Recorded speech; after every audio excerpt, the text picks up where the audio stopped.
Hi, I am सुबा। अगर मैं आपसे कहूँ कि सिर्फ अपना खाना बदल के आपकी कोई भी बीमारी जड़ से ठीक हो सकती है, तो क्या आप मेरा विश्वास करेंगे?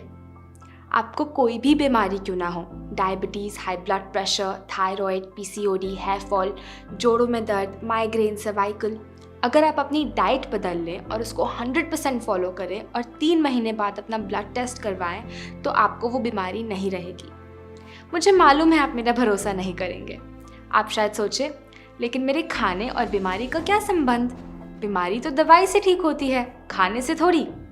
लेकिन आज दुनिया भर में हज़ारों लोग दवाइयाँ छोड़कर सिर्फ अपना डाइट और लाइफस्टाइल बदलकर बड़ी से बड़ी बीमारियाँ ठीक कर रहे हैं। इस वीडियो में मैं आपके साथ एक सिंपल डाइट प्लान शेयर करूँगी जो मुझे मेरे गुरु ने सिखाया। इस डाइट को फॉलो करने से मेरा पीसीओडी, थायराइड और हेयर फॉल सिर्फ 3 महीनों में बिना दवाइयों के जड़ से ख़त्म हो गया। मैंने ये डाइट अब हज़ारों लोगों के साथ शेयर करी और जो भी इसको 100% अच्छे से फॉलो करता है, उन सभी की बीमारियां ख़त्म हो रही हैं। लेकिन डाइट से भी ज़्यादा ज़रूरी है कि शरीर के अंदर जमे अनडाइजेस्टेड खाने यानी गंदगी को बाहर निकालना, क्योंकि जो शरीर अंदर से बिल्कुल साफ़ है उसमें कोई बीमारी हो ही नहीं सकती। इससे पहले वाली वीडियो में मैंने शरीर में से गंदगी निकालने का तरीका बताया था, तो प्लीज़ आप उस वीडियो को ज़रूर देखें। उसका लिंक इस YouTube वीडियो के नीचे दिए गए डिस्क्रिप्शन में मिलेगा। अब जिससे पहले मैं आपको बताऊं कि आपको ब्रेकफास्ट, लंच, डिनर में क्या खाना है, पहले आपको प्राकृतिक खाने के 4 नियम समझने होंगे। पहला, ईट लिविंग फूड, यानी ऐसा भोजन जिसमें जीवन है। देखिए, यदि आप ज़मीन में कुछ बोते हैं और रोज़ उसे पानी देते हैं तो कुछ दिन बाद उसमें से पौधा उग जाएगा, है ना? फॉर एग्ज़ाम्पल, यदि आप दाल का बीज मिट्टी में बोते हैं तो कुछ दिन बाद वो अंकुरित हो जाएगा और उसमें से पौधा निकल आएगा। लेकिन यदि आप कोई बिस्किट या नूडल्स बोते हैं, क्या आपको लगता है कि उसमें से कभी गेहूं का पौधा निकलेगा? नहीं, क्योंकि उस बिस्किट या नूडल्स में कोई जीवन नहीं है, उसमें प्राण नहीं है और इसीलिए वो जीवन दे भी नहीं सकता। ये निर्जीव भोजन है, डेड फूड है, और कोई निर्जीव चीज़ हमारे शरीर को जीवन कैसे दे सकती है? दूसरी तरफ फल, सब्जियां, स्प्राउट्स, अनाज, मेवे, ये सब जीवित भोजन है, यानी लिविंग फूड है, और जब ये हमारे शरीर में जाते हैं तो हमारे शरीर में भी जीवन लाते हैं, उम्र बढ़ाते हैं, बीमारियां ख़त्म करते हैं, शरीर में से गंदगी को बाहर निकालते हैं। भागवत गीता के 17वें अध्याय के 10वें श्लोक में भगवान कृष्ण कहते हैं कि जो भोजन पका हो उसे पकने के 1 पहर यानी 3 घंटों के अंदर अंदर खा लेना चाहिए। 3 घंटों के बाद वो तामसिक हो जाता है, उसमें से प्राण जाने लगता है। इसलिए योगिक संस्कृति में यदि चावल, चपाती या सब्जी 3 घंटों से अधिक रखी हो तो उसको नहीं खाते। हमारे दादी दादा और पूर्वज भी ऐसा करते थे। खाना सीधा चूल्हे से प्लेट में आता था। और आजकल क्या हो रहा है? लोग सब्जी को फ्रिज में अगले 2-2, 4-4 दिन तक रखते हैं। रोज़ उसमें से थोड़ा निकालते हैं, खाते हैं और वापस फ्रिज में स्टोर कर देते हैं। वो बासी निर्जीव खाना खा रहे हैं और शरीर में कैंसर को आमंत्रण दे रहे हैं। यदि कोई चीज़ आग पे पकी हो तो उसे हमें 3 घंटों के अंदर अंदर, ज़्यादा से ज़्यादा 5 घंटों के अंदर अंदर खा लेना चाहिए। अब मुझे एक बात बताइए, ये 3 घंटों वाला नियम हम केवल सब्जी चपाती पे क्यों लागू करें? इन सब चीज़ों का क्या आप सोच भी सकते हैं कि ये चीज़ें कितने समय पहले पकाई गई होंगी? 3 घंटे छोड़ो, 3 दिन छोड़ो, ज़्यादातर चीज़ें तो 3-3 साल पहले पकाई जाती हैं और फिर पैकेट, बॉटल, कैन या डब्बे में बंद करके इन पे बहुत सारा केमिकल डाला जाता है ताकि ये दिखने या सूंघने में बासी ना लगे। ये केमिकल इन चीज़ों की शेल्फ लाइफ तो शायद बढ़ा देते हैं, लेकिन हमारी खुद के शरीर की शेल्फ लाइफ कम कर देते हैं।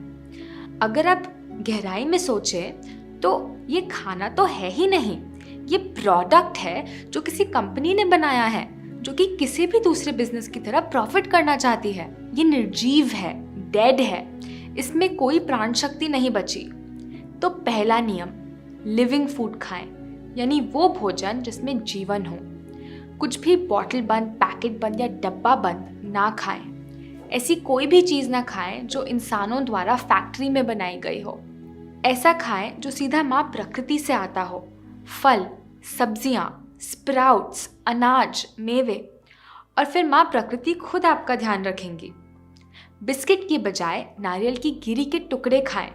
सोडा कैन खोलने की बजाय नारियल पानी खोलें।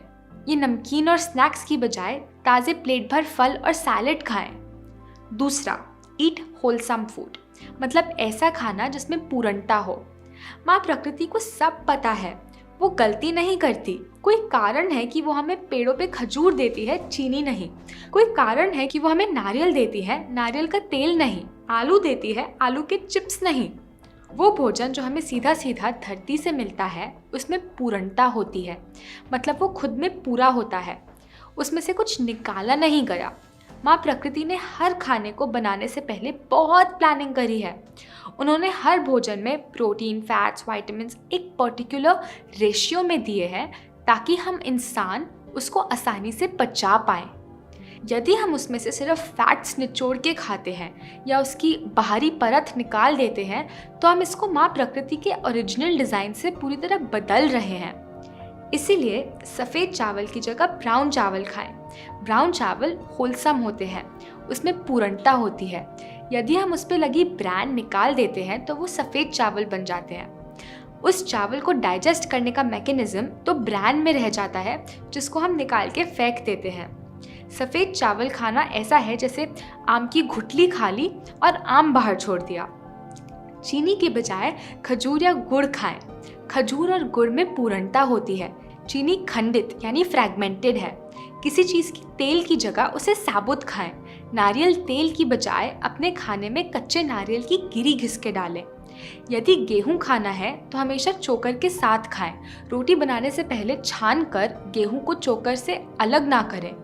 अपना आटा खुद पिसवाएं। तीसरा, ईट प्लांट बेस्ड फूड, यानी शुद्ध शाकाहारी भोजन खाएं। यानी ऐसा भोजन जो पेड़ पौधों से आता है, ना कि पशुओं से। मीट, मछली या अंडा बिल्कुल नहीं खाना। माँ प्रकृति ने हमारे शरीर को जानवर खाने के लिए बनाया ही नहीं। मैं इस विषय पे आगे चलकर एक अलग वीडियो बनाऊंगी। आपका अगला सवाल शायद ये हो कि दूध और दूध से बनी चीज़ों का क्या? देखिए, देसी गाय का शुद्ध दूध अच्छा है, लेकिन समस्या ये है कि आजकल जो हमें दूध मिलता है वो दूध है ही नहीं।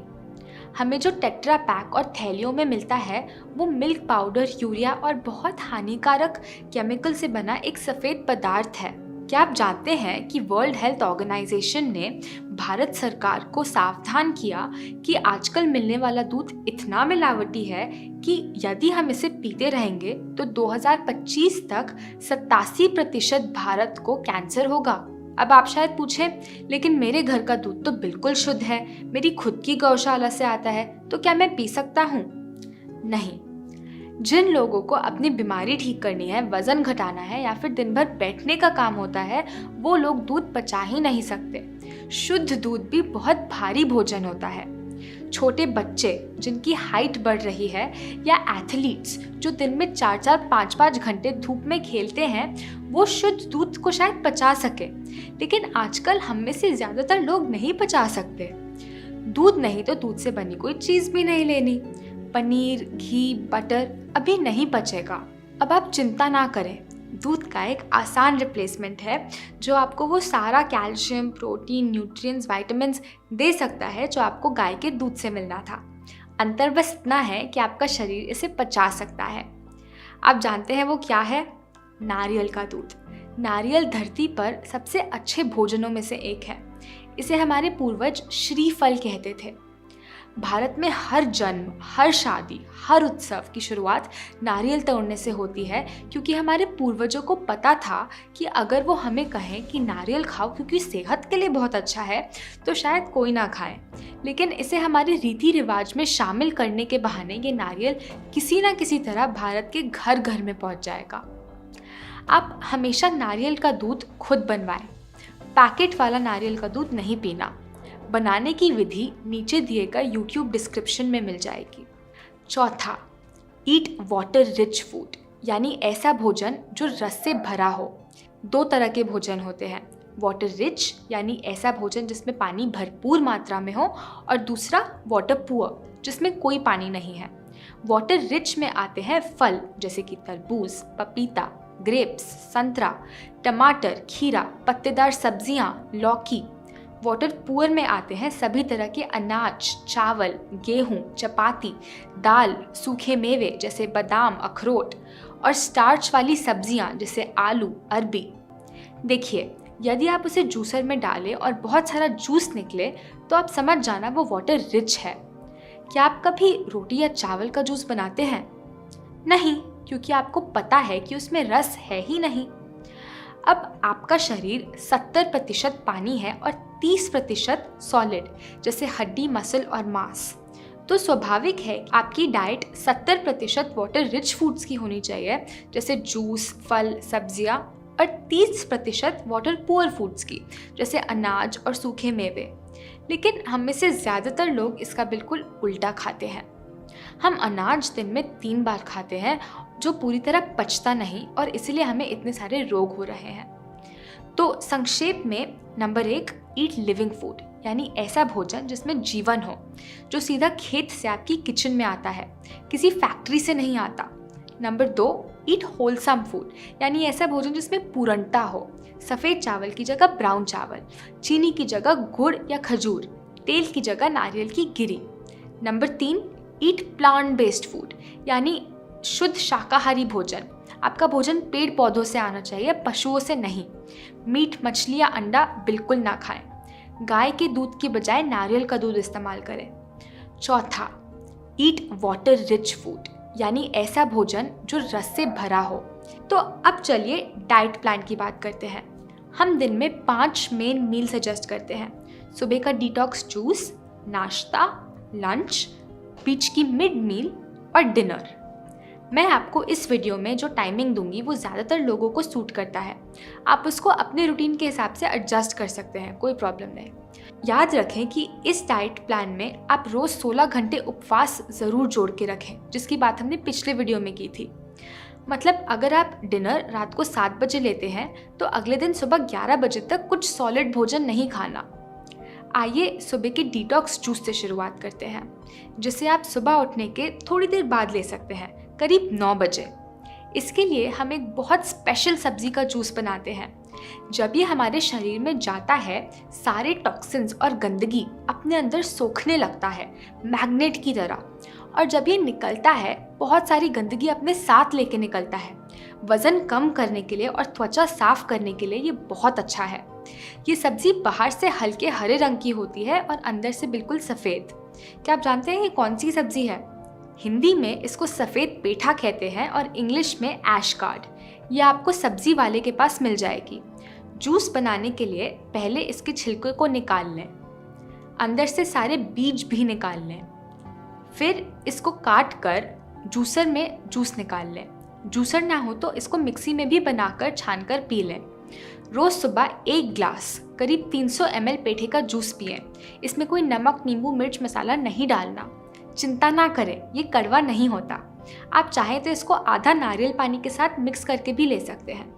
अगर सफ़ेद पेठा ना मिले तो 1 ग्लास नारियल पानी का पी लें। अगर नारियल पानी भी ना मिले तो आप 1 ग्लास किसी भी सब्ज़ी का जूस ले लें, जैसे घिया, खीरा या सेलरी का जूस ले सकते हैं। फिर जूस पीने के लगभग 2 घंटे तक कुछ ना खाएं, क्योंकि पेठे का जूस शरीर में सफाई का काम कर रहा है। कुछ खाएंगे तो सफाई रुक जाएगी। लगभग 11 बजे नाश्ते में आप एक बड़ी प्लेट मौसम का कोई भी फल ले सकते हैं, जैसे कि तरबूज, पपीता, संतरा, ग्रेप्स, सेब, नाशपाती। ऐसे फल खाएं जिसमें पानी ज़्यादा हो, इसीलिए केला नहीं खाना। सबसे अच्छा तो है कि आप एक बार में एक ही फल खाएं, लेकिन उससे संतुष्टि ना मिले तो 2 या 3 फल भी खा सकते हैं। हमेशा वो फल खाएं जो आपके देश में उगते हैं और मौसम के हैं। Always eat seasonal and regional. Seasonal फल हमेशा सस्ते भी होंगे। आप चाहें तो इसके ऊपर नारियल की गिरी घिस के डाल सकते हैं। फिर लगभग 2 बजे लंच में आप अनाज ले लें, चपाती और सब्ज़ी। हम एक ख़ास तरह की चपाती बताते हैं जिसे डाइजेस्ट करना, पचाना आसान होता है। ये पूरी तरह गेहूं की जगह आधी गेहूं और आधी सब्जी से बनती है। आप किसी भी सब्जी की चपाती बना सकते हैं, खीरे की चपाती, चुकंदर की चपाती, पालक चपाती, घिया चपाती, गाजर चपाती। इस तरह यदि आप 2 चपाती भी खाते हैं तो आपके पेट में अनाज सिर्फ 1 चपाती का जाता है। लेकिन इसका मतलब ये नहीं कि आप डबल चपाती खाने लग जाओ। उतनी ही चपाती खाएं जितना आप पहले खाते थे। मैं ये चपाती बनाने की पूरी विधि समझाने के लिए एक अलग वीडियो बनाई है। आपको इस YouTube वीडियो के नीचे दिए गए डिस्क्रिप्शन में चपाती वीडियो का लिंक मिल जाएगा। चपाती के साथ आती है सब्जी। अब जो हम सब्जी रेकमेंड करते हैं वो भी थोड़ी अलग है। तेल की बजाय हम इसमें नारियल घिस के डालते हैं और मिर्च मसालों की बजाय हम इसमें ताज़े हर्ब्स डालते हैं। इस तरीके से बनाई गई सब्जी सात्विक सब्जी होती है और बहुत जल्दी पच जाती है। इस सब्जी को बनाने की विधि भी इस वीडियो के नीचे दिए गए डिस्क्रिप्शन में मिल जाएगी। यदि आप 1 चपाती खाते हैं तो 2 कटोरी सब्जी खाएं। यदि आप 2 चपाती खाते हैं तो 4 कटोरी सब्जी खाएं। मतलब सब्जी ज़्यादा खानी है और अनाज कम। जब आप सिर्फ अनाज खाते हो बिना सब्जी के तो उसको पचाना मुश्किल होता है, लेकिन जब आप अनाज को सब्जी के साथ मिला के खाते हो तो उसको पचाना आसान हो जाता है। हफ्ते में 1 या 2 बार आप रोटी की जगह चाहें तो ब्राउन राइस भी ले सकते हैं। दाल रोटी की जगह सब्जी रोटी खाएं। दाल चावल की जगह सब्जी चावल खाएं। राजमा, चना, छोला बिल्कुल नहीं खाना, कम से कम तब तक जब तक आप पूरी तरह ठीक नहीं हो जाते। देखिए, ऐसा नहीं है कि दाल गलत है या राजमा गलत है। बात यह है कि हमारा ये मॉडर्न लाइफस्टाइल जिसमें हम दिन के 8 घंटे कंप्यूटर या मोबाइल फ़ोन पे बैठे रहते हैं और दिन में 1 घंटे से ज़्यादा एक्सरसाइज नहीं करते, ऐसे में उसको पचाना मुश्किल होता है। हमारे पूर्वज उसको आसानी से पचा पाते थे क्योंकि वो दिन के 6-8 घंटे धूप में मेहनत का काम करते थे। समस्या ये है कि हम लाइफस्टाइल तो आज का जी रहे हैं, लेकिन डाइट अपने पूर्वजों की खा रहे हैं और इसलिए बीमार पड़ रहे हैं। अब लंच और डिनर के बीच आपको शायद मिड मील लेने का मन करे। इस समय आप कोई भी ताज़ा जूस या पेठे का जूस या नारियल पानी ले सकते हैं। बिस्किट, स्नैक, नमकीन वो सब बिल्कुल नहीं लेना। यदि जूस के बाद भी भूख लगे तो 2-3 बिस्किट जितने टुकड़े नारियल की गिरी के ले लें या फिर कोई हल्का फल खा लें। बहुत लोगों को इस समय चाय या कॉफ़ी की आदत होती है। ऐसे में आप हर्बल टी ले सकते हैं। ग्रीन टी या कोई पैकेट वाली चाय नहीं लेनी। आप घर पे अपनी खुद की हर्बल टी बनाएं। उसकी रेसिपी इस नीचे दिए गए डिस्क्रिप्शन में है। फिर डिनर में सैलेड या सूप लीजिए। आपका सैलेड रॉ यानी कच्चा होना चाहिए। मौसम की कोई भी सब्जियों को काटकर, जैसे खीरा, टमाटर, चुकंदर, लेटस, धनिया, गाजर, उसमें नट जैसे काजू, बादाम से बनी होममेड ड्रेसिंग बना के डाल सकते हैं। सैलेड में कोई अन्न जैसे कि राजमा, दाल, चना नहीं डालना। मैंने आपके लिए कुछ बहुत टेस्टी सात्विक रेसिपीज़ बनाई हैं। उनमें से कुछ हमारे YouTube चैनल पे हैं, लेकिन सारी रेसिपीज़ के लिए आप हमारी फूड बुक ऑर्डर कर सकते हैं, जिसका लिंक इस YouTube वीडियो के नीचे दिए गए डिस्क्रिप्शन में है। अगर आप चाहें तो सैलेड के साथ एक सूप भी ले सकते हैं। आपके सूप में कोई तेल, दूध, अन्न नहीं होना चाहिए और वो कम से कम पका होना चाहिए। कुछ सूप की रेसिपीज़ हमारे चैनल पे हैं और बाकी हमारी बुक में। जब आप रात को अन्न छोड़कर सिर्फ सूप और सैलेड खाएंगे तो आपको बहुत लाइट फील होगा, और जब आप रोज़ सुबह अपना एक्स्ट्रा वजन घटता हुआ देखेंगे और बिना दवाइयों के अपनी रीडिंग्स कंट्रोल में आते हुए देखेंगे तो वापस मुड़ने का मन भी नहीं करेगा। तो आप दिन में 1 बार अन्न खा रहे हैं, 1 बार फल और 1 बार सैलेड। आप देखेंगे आपका डाइजेशन कमाल का काम करेगा। आप चाहें तो लंच और डिनर को स्वैप भी कर सकते हैं। लंच में आप सैलेड ले सकते हैं और डिनर में अनाज। अब ये डाइट प्लान उनके लिए है जिनको कोई बीमारी है और वो उसे जड़ से ख़त्म करना चाहते हैं। ये उनके लिए भी है जो पहले से फिट है और अपना वज़न और हेल्थ मेंटेन करना चाहते हैं। लेकिन एथलीट्स और बच्चों के लिए ये सजेस्टेड नहीं है। 16 साल की उम्र तक बच्चे और एथलीट्स यदि वो बिल्कुल स्वस्थ हैं तो दिन में 2 से 3 बार अन्न खा सकते हैं क्योंकि वो उसे पचा सकते हैं। आइए अब कुछ इम्पॉर्टेंट प्रश्नों का आंसर करते हैं। पहला प्रश्न जो होता है लोगों का, मुझे कितना पानी पीना चाहिए? आपको पानी केवल तब पीना चाहिए जब आपको प्यास हो। ठीक वैसे ही आपको खाना सिर्फ तब खाना चाहिए जब भूख हो। ज़बरदस्ती हर रोज़ 8-9 ग्लास पानी पीने की कोई ज़रूरत नहीं। एक्सेस में पानी पीना आपकी किडनीज पे बेवजह प्रेशर डालता है। एक्सेस पानी ना पीकर आप ऐसा खाना खाएं जिसमें पानी भरपूर मात्रा में हो, वाटर रिच फूड। अगला प्रश्न, मुझे ये कब तक फॉलो करना है? इसको तब तक फॉलो करें जब तक आपको स्वस्थ और फिट रहना है और जब तक आपको शरीर में बीमारी नहीं चाहिए। जो मैंने आपको यहाँ दिया वो कोई डाइट प्लान या वज़न कम करने की तरकीब नहीं है। ये एक लाइफस्टाइल है जो आपको माँ प्रकृति और उनके खाने से वापस जोड़ता है। हमारे ये शरीर माँ प्रकृति का एक बहुत कीमती गिफ्ट है और दिन ब दिन, हफ्ते दर हफ्ता, साल दर साल समय गुजरे जा रहा है। रोज़ सुबह हम उठते हैं, खुद को शीशे में देखते हैं और सोचते हैं काश मुझे अपने दिन की शुरुआत ये दवाइयाँ लेकर ना करनी पड़ती, काश मेरा ये सारा एक्स्ट्रा वेट ना होता। मैं चाहती हूँ कि ज़िंदगी भर आप ऐसे इच्छा ना करते रहें। मैं चाहती हूँ कि आप महसूस करें कि कैसा लगता है आपके शरीर का हर अंग जब बिल्कुल अच्छे से काम कर रहा होता है, जब आपके शरीर में कोई बीमारी या बीमारी का बीज नहीं होता। मेरा यहाँ होने का सिर्फ एक मकसद है, आपको वापस माँ प्रकृति, मदर नेचर से जोड़ना। अभी के लिए इतना ही, हम वापस फिर मिलेंगे।